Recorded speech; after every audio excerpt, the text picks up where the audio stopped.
এটা করছি, কিন্তু এই দিনটা তো এমনি এমনি আসেনি।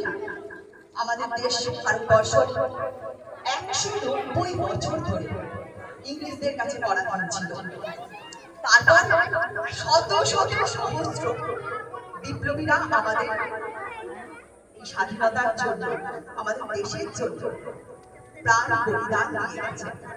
তাদের কি দরকার ছিল বলতো? আমাদের সবার সুখের জন্য নিজের সুখকে বিসর্জন দেওয়া। তারা তার ইচ্ছে করলেই পারতে শান্তিতে, আনন্দে, ভালো চাকরি বাকরি করে সুখী দিন যাপন করতে। তোমরা তো জানো, আমি তোমাদের সবসময় বলি সেই সব বীর বিপ্লবীদের কথা।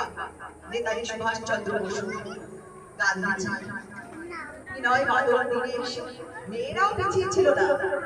প্রীতিলতা ওয়াদ্দেদার, সরোজিনী নাইডু, এরকম প্রচুর আছে। ক্ষুদিরাম বসু মাত্র 19 বছর বয়সে ফাঁসির মঞ্চে উঠেছিলেন। ইংরেজরা তাকে ফাঁসি দিয়েছিল। এত মহামানবেরা কেন তাদের প্রাণ বলিদান দিলেন? শুধুমাত্র